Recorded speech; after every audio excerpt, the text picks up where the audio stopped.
Hey everybody, this is Logan Schlutz with Estate Professionals. We're your realtors for life on the Front Range of Colorado. Today I'm going to keep going through a small series I'm making about the dates and deadlines in the contract and explaining what these different dates and deadlines do and how they pertain to a buyer's rights. So I'm going to keep going from 13 through 15 here under the new loan and credit deadlines.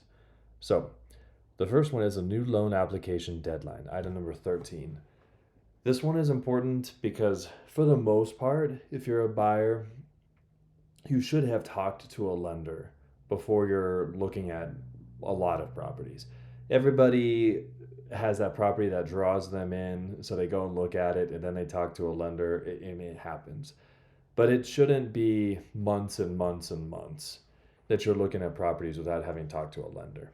All right, because the thing is if you find a property and you like it, your offer is significantly weaker if we have to put a deadline in here. It's significantly stronger if we can say this has already been completed. So that's normally, in most circumstances, what we're going to write here for the date or deadline. Is just completed to show the seller that we've already done this. And the reason why that's important is because for the seller, it's very risky for them to take their home off the market and tell all the buyers out there that the home is under contract, only to learn that the buyer doesn't qualify. Then they have to take their home, has to fall out of contract and go back on the market, where the home becomes stigmatized. Most sellers shouldn't or don't want to take that risk. So this is kind of an important one to do in advance, and when it is done in advance, we would write completed here. If not, we want this to be like the next business day.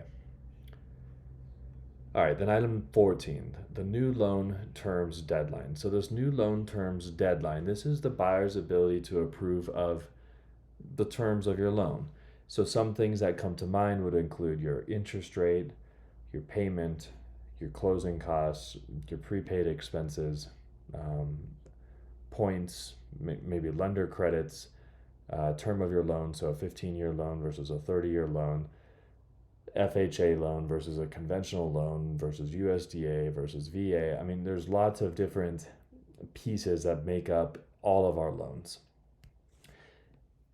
In a very broad sense, this is your ability to look at all of those pieces of the loan and decide if you're comfortable moving forward with this or not. Then, if you're comfortable with this moving forward, after your new loan terms deadline, you're not able to cancel the contract because you think the payment is too high or the interest rate is too high, or you didn't fully understand your closing costs and they were higher than you expected. So this is an important piece to have. And we at least want to have started this conversation with our lender up front. We're not going to know the specifics of our new loan terms until we go under contract. That's when we can lock in our interest rate. So when we have the interest rate locked in, that's when we really want to dive down into the details and make sure that everything looks good.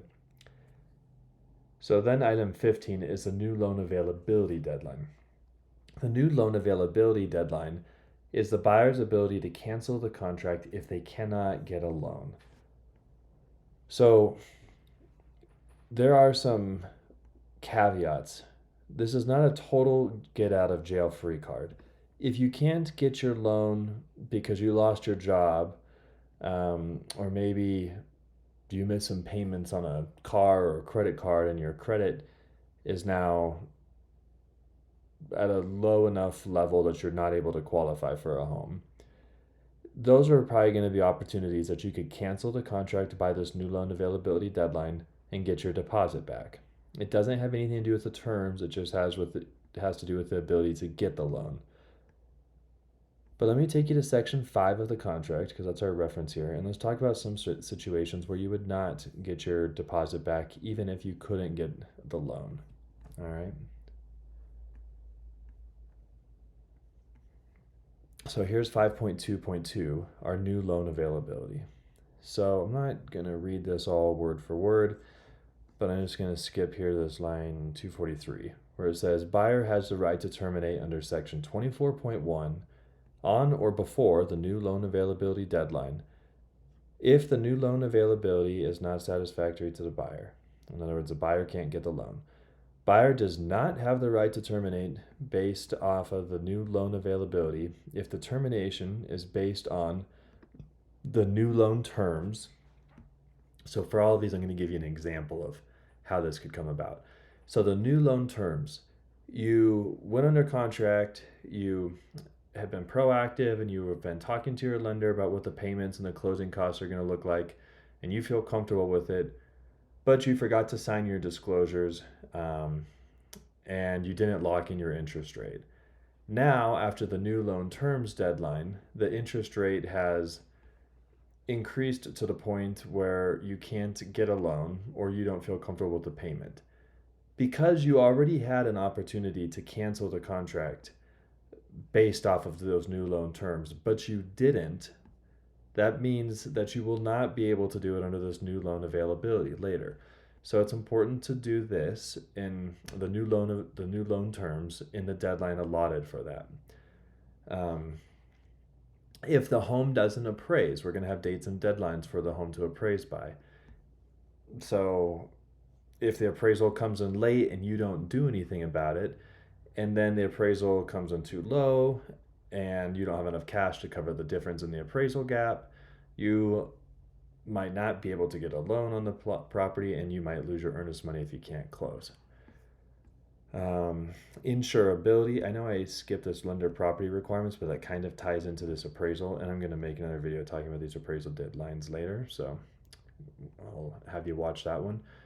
But insurability, this one would apply like if you are not able to get property insurance on the property, so you might not be able to get a loan, at least a traditional loan.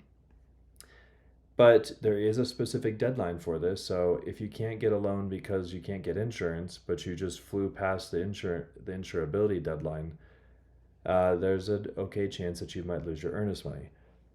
Or same thing with this conditional upon sale of a property. In other words, you have to sell another property in order to buy this one. Well, if you can't sell that property or the deal falls through at the last minute and you're not able to close on this property, then there's a good chance you could lose your earnest money if you don't close. So generally speaking, if you can't get a loan because you lose your job or something happens to your credit, there's going to be opportunities under this new loan availability to cancel the contract and get your deposit back.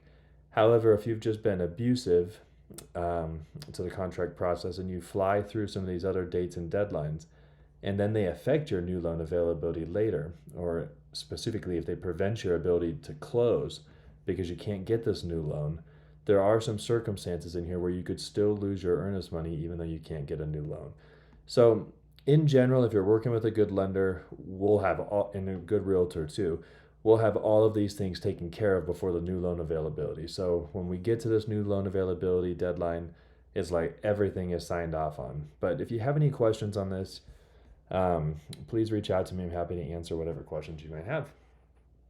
So let's go back to these loan and credit, and I'll kind of give us a game plan for this next video.